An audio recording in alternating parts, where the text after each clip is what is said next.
Alright everybody, so I just watched Jaws and I don't really need to say much. It's my favourite film of all time. Great to see on the big screen. It's kind of surprising how you forget stuff. Like, I kind of thought, like, straight off the bat, I thought, like, when they have that classic scene with Robert Shaw's performance in which he speaks about his time in Mordor 2, and he, that whole sequence underground when they're getting drunk and he has that like 10-minute monologue. I thought the kind of ending was then, and even though it was close, I was like, oh my god, it's going to end now. Point being, I was like, oh my god, like that's how much I've forgotten. Of course, it's not going to forget now because the barrels need to go up, and there needs to be 3 barrels, and then it happens. I was like, oh. Point is, it's actually surprising how much you forget and how good the experience can be regaining it back. But also, when you watch a film you've watched so many times, like Jaws, you get so conscious of it and so in your head. Obviously, that's the kind of negative experience you have with it, is because you've seen it so many times and you love it so many times, so you know exactly what's going to happen. So you kind of had this little internal monologue, if you know what I mean. You're not necessarily watching it to understand the story. You're kind of just watching it just because you love it. One thing I will say though, just straight off the bat, is the real interesting experience that I had today was actually when the film was over. I kind of just stood there and watched the credits because I kind of forgot that Richard Dreyfuss and Roy Schneider actually got out of the water and sat on the beach. Well, not sat on the beach, but got up and went on the beach. I forgot that, so I just kind of watched the credits, and this lovely lady to the left of me was she's just said, how did you like the film? And I thought, this is fantastic, and I had a lovely conversation with her for about 20-30 minutes about the film, about my filmmaking, and she was absolutely lovely, and it was a lovely conversation. It's great to have. That to me shows the power of cinema, is when you go to the cinema, you watch the film, and someone asks you, how's the film? And then she asked me that question, and then this whole my lifetime almost just seemed to like open up. What I'm doing, where I'm working. She knows this person, she knows that person. She was recording experiences from when she was 12, and I was saying, and we go into like family, like you get in a conversation, and it just leads on to the next thing and the next thing, and just unfolds. And before I know it, I've stood there for like a good 20-25 minutes, and I'm still speaking to this lady, and she was absolutely lovely. And to me, that goes to show the power of cinema, is because you open up to people, and we're all, as human beings, we're all very social, we're all very collaborative, we want to speak to each other, and stories, those two things are significant in humanity, and cinema does that. It does it. It really opens up, and I won't forget that. It's quite funny because when I went to use the toilet, I said, bye-bye, have a nice evening, and I just said, Leo Young, don't forget, and I showed her this channel and everything. But yeah, lovely. That was an interesting experience that I had with watching Jaws. But Jaws, it's kind of funny as well, because what I will say is Martin Scorsese kind of has this quote where he says, what to you is kind of cinema, and what do you kind of define as your favourite films, or cinema in general. And he always says, and I think this is very true, obviously because it's coming from Martin Scorsese, but he says that I think it's something when you watch you keep learning from, and you keep understanding stuff about yourself and life. And that's exactly the experience I had with Jaws, and it just reinforces the reason to why in which that's my favourite film. And when I'm watching it, I'm not even necessarily entertained by it, because I know what's going to happen. I'm just loving the experience. I'm just loving seeing it on the big screen with the sound. My left ear is a bit fucked, so hearing sound is a bit different. But aside from that, they were hot. Sorry. Aside from that, aside from that, I'm sorry, I just got really caught up. There's 2 really good looking girls. Sorry, what was I saying? I forgot completely what I was saying. Steven Spielberg is my go. Yeah, you're saying that you learn something new every time you watch it, and what I learned new in Jaws was framing, composition, the way Steven Spielberg does blocking and staging. Now I know Steven Spielberg does blocking and staging super well. He's known for it. Everyone knows what staging and blocking is because of Steven Spielberg. But primarily in this film, I saw a short video on Instagram, and the video on Instagram was about Robert Eggers and how he doesn't like to cut. And it was showing a scene from Nosferatu, how he kind of leads you to somebody putting that. I'm not misquoting, but he picks up a book, they follow the character, then it opens to a 2-shot, and then he'll put down the book, and then the camera moves to the left, and then it's shown a single shot. Whole point of it is he's moving the camera, he's telling the story, and he isn't cutting. But that's exactly what Steven Spielberg did, and I think Steven Spielberg paid the fuck. I forgot this road is closed. Boom! Shit, man. I forgot there's a road closure here. Wait. So empty.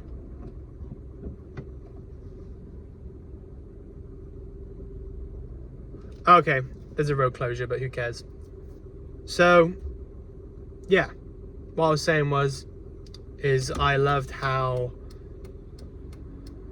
the framing, and you can see Steven Spielberg is the master of like framing and composition. Every single shot, he moves on to the kind of next shot.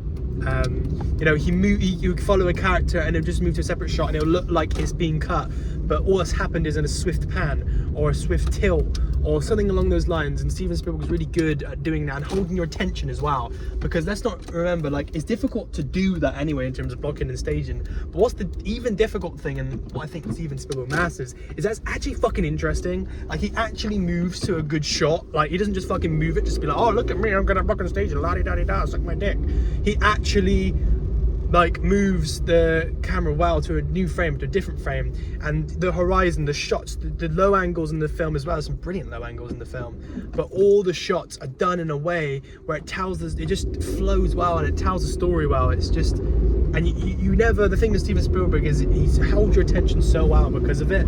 Like, you can really never switch off a Steven Spielberg film. You get so engrossed into the story, so engrossed in the scenes, that it's so difficult for you to switch it off or just to be just not immersed into the film. And he's just the king at doing that. That's just what he's known for. That's what I know him for. That's what I love him for.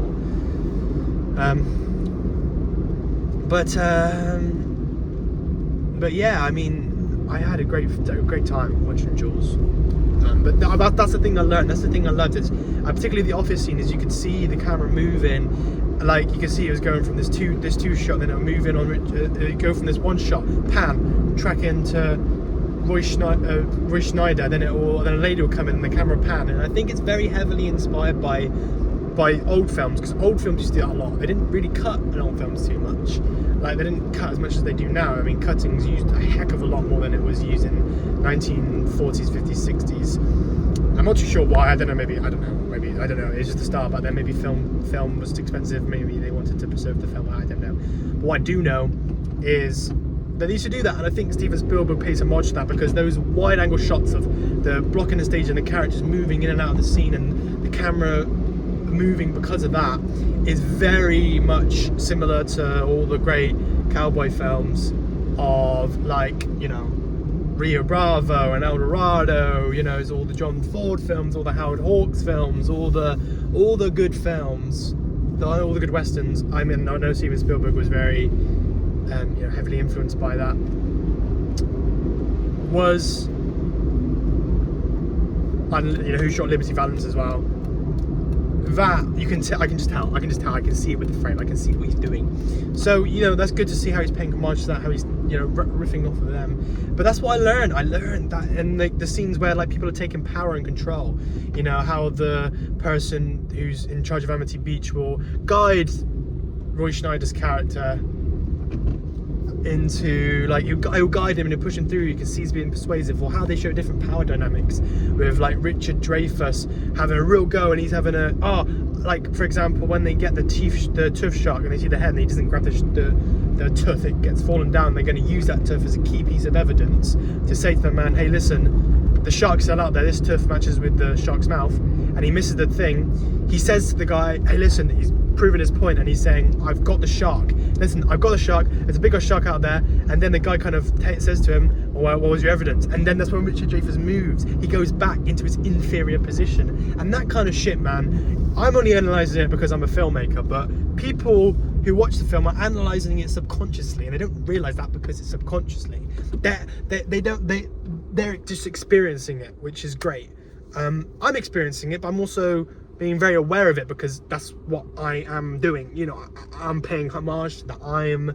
That's what I'm riffing off of. That's what I'm taking, and that's why I'm aware of it. And that's kind of not the downfall, but that's kind of the bad thing, is when you love films and you decide to make them, is the magic isn't there anymore, because you know. And that's the kind of thing was when something's different, or when something's like, when you know how to make music doesn't seem as good as anymore, because not knowing is sometimes the best thing, because you're just experiencing it, and You get pure happiness out of that. That's the same with films. You appreciate them more. You appreciate shittier films and like effects and stuff. But that's kind of the bad thing, kind of looking on it. But yeah. I mean, I've just talked about fucking 10 minutes about fucking framing and composition. I mean, there's so much more to speak about. I'm not going to speak about, everyone knows about the shark failing and everything. But I mean, I would say one funny thing is, like, when I was a kid, because I've seen so many clips, the amount of times you see the wire towards the end of the film, you can see it a lot when, like, he's crashing down on Robert Shaw. You see the wire popping out all the time. Like, it's crazy. It's one of the best films I've made. And you can see a wire. Like, some people would make those films and like I mean, there's a thing in James Bond where they had like the glove on. Then everybody had like glove on and didn't have a glove on, and like it doesn't match the continuity. They would have to spend like £100,000 or whatever the fuck, millions, to like go frame by frame by frame to edit somebody to do that, or they'd have to reshoot, which would be. So the point is people get like so caught up about little things here and there. Like mistakes, that the wire's there or continuity's there. Jaws is one of the best films ever made. There's no question or argument about that. It's just pure logical sense. Don't just say because the shark is shit and the film's shit. Okay, maybe that's one thing you don't like. I personally love it, but let's just fuck off and let's just say that doesn't exist, okay? Everything else about it is fucking perfect, okay? It's one of the best films ever made. Simple, period. So the fact is, when you see like a wire, like when you see those mistakes on such a great film, it gives you like, well, that continuity in my film isn't so bad. I'm not trying to say be lazy and have be lazy and just leave it like Ian, and it'll just be like, they're not going to notice, sort of thing. But sometimes when you're making something, and particularly when you're making something really ambitious, unfortunately that's just the case sometimes, is these things happen, particularly with Jaws. And the fact that happened, it gives you kind of gratification that it's not the end of the world, and it's actually kind of funny, and these little things end up being little Easter eggs and things that people point out on and actually kind of like and enjoy and like to see. I like to see it. To me, it gives it the imperfections of it. I mean, Quentin Tarantino said this, and I couldn't agree more. The best movies that are perfect have imperfections. That's what makes them good, because you consciously realise that you're watching a film. I like to see the wire poking out of the water. I like to see the shark like be looking a bit fake. I like to see that camera angle that zooms a bit jittery. The imperfections make it good. It's what like human art is. So point being is that don't worry, like, I don't really know what I'm trying to say. What I'm trying to say is I like the imperfections, and it's funny that how they're in, and it's become such a big film because people wouldn't think it would because of that, or they'll get them tied up because of that. And what was really funny is when I was a kid, I thought my phone ran out of storage. It's going to happen at some point. I'm going to cut off at some point, like in every video. But when I was a kid, I used to, when the end scene when the shark gets blown up, spoiler alert, if you haven't seen it already, and basically when the shark gets blown up, you see this massive like black wire, and I thought when I was a kid, I was like, what is that? It's been like 15 years when I watched the clip, I was like, oh, it's the wire, because I've already seen the wire in previous bits. But I thought it was like an intestine or something, but I noticed it and I was always curious what it is, and it's just a big wire. I'm going to quickly riff off some other stuff because I'm talking way too much about like two things, a wire and like framing, but that's just what I learned in the film. I was like, this is the new thing I learned. And when I watch that again in a few months, or when I watch it again in a year, or whenever I watch it again, because I'm going to rewatch Jaws again unless I'm fucking dead, but when I watch it again, I'm going to learn something different again. There's something else that I'm going to learn from it, because that's it. That's just what it is, The score is obviously the most iconic song, pretty much, like in music, like ever done. I mean, whenever you're in the sea, or whenever a shark goes past, or those notes are playing in your head, or when you're joking with your mates, and you're the same. I mean, me and my cousin always joke about it, like messing about, and Jaws has done that, and Jaws paved the way with all these shark films. And obviously Jaws doesn't have the impact that it has now. Obviously, it's still very impactful, but like when you obviously compare it to like films now, to more impactful films because stuff has moved on. The point being is that like back 50 fucking years ago, 50 fucking years ago, name me a film, comment a film that we're still speaking about 50 years from now. That's having a rescreening in cinemas because it's 50 years old. We're not having one because Jaws is just the greatest. I mean, I had a 50th anniversary and it was great. But the fact that people are still talking about it, like people are still going on about it, people are still just speaking about it, and it's still like a big thing in pop culture, and it's 50 years old, which is just mental. It's just crazy, like, to have a film particularly. I think music's kind of easier to have it, but even then, like, you know, I know there's quite a few good 1970 like music and stuff. But yeah, so it's still very much alive. Obviously Steven Spielberg's direction's great, as I said, with the frame and the composition, but the characters' performances I think are something that's a bit like the acting I think is brilliant as well. I mean, obviously there's some performances. It's a tiger shark. A what? That's probably I love like that. Again, it's a mistake. It's over the top. It's bad acting, but that's what makes it good and funny and makes it memorable. But yeah, no, the acting I think is something that's very like underrated in the film. We always talk about the things I've just spoken about, but the actual the actual acting part of it. Nice one, dickhead. The actual acting part of it is like we just don't really take in consideration. But I think the acting is really good. You know, the actors make it really believable. There actually is a shark. Like they make it so believable. Their terror makes it so believable. And I think Robert Shaw is obviously one that's really good. Particularly the monologue. The monologue's brilliant in the whole film. There's police going on. I don't know what's going on there, but yeah, particularly with like his monologue. His monologue goes on for a long time, and there's glimpses in Robert Shaw's performance which is really good. And Richard Dreyfuss plays this really nerdy, funny character throughout the whole film, and he's really good. And Robert Shaw plays this very human, relatable person that we all kind of relate to, and the structure of it as well is really good in Jaws. Like how it like peaks up, it has little threats, and it hints at things. It hints with the barrels, it hints with the shark fin, it hints with like the wooden board, you know, going back to the people who were trying to fish it. And like the key part I like, and the part I don't necessarily know if other people realise, is that when his kid Michael nearly gets eaten by a shark, that's the turning point for him then, and this is also the turning point for the man because his kids were in there. Those little that just shows this very humanistic element to that I think is very relatable, and I think we all in the whole film relate very much to Roy Schneider's character. I actually forgot his name. Chief Brody just came to me. We relate to him a lot, even though he's a police officer. And yeah, the acting throughout the whole thing, the wife is brilliant there. The children of Chief Brody are really good as well. And there's some good, and then they're just everyone's really good. There's not many characters. I mean, the Amity Village guy is really good as well. But yeah, I mean, I just had a lovely experience. These little, I mean, I could go on about it. I mean, I really could. Obviously, the shark, a lot of people always say it's fake. It does look a bit shitty, but I like it. And you know what? I don't think it looks that bad. I think some CGI is actually pretty crappy now, like compared to then. And it's obviously funny to see the actual real footage that they got from Australia of the real shark. There's some stuff going on today. Oh, this shit.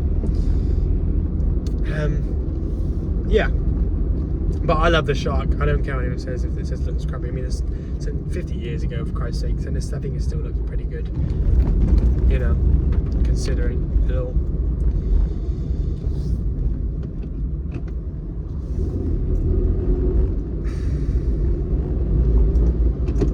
But yeah, I had a good experience with Jaws. It was good to see it again. I'll watch it again. There'll probably be another re-screening as soon as they just do it randomly, or I'll watch it at home probably. But I mean, the cinematography is actually really good. The lighting in the film's like done very well, and like some of the shots, like the truck in the track, the shots are brilliant. There's some like really iconic shots. I mean, I like the intro when it's kind of panning over, and the editing's really good as well. But when they're panning over to all the people, and it shows it very like kind of mysteriously, and obviously the classic POV shots and all the low angles are very good. The POV shots looking at the POV shots of the lifeguards, the POV shots of Robert Shaw. They're all very well done, you know. And yeah, it's just a great film. I love it so much. But I'm going to stop the waffle now. That's what I have to really say. My thoughts and opinions. But Jaws will forever be my favorite, my favorite film. I don't think it'll ever be topped. It's very sentimental. That was the film that got me into film, and why I'm making this video now, really, because otherwise I wouldn't be.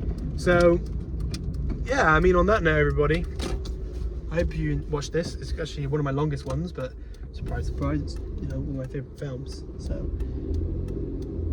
great to watch. If you haven't watched Jaws already, go watch it. because it's brilliant. Have a good evening, afternoon, or whatever.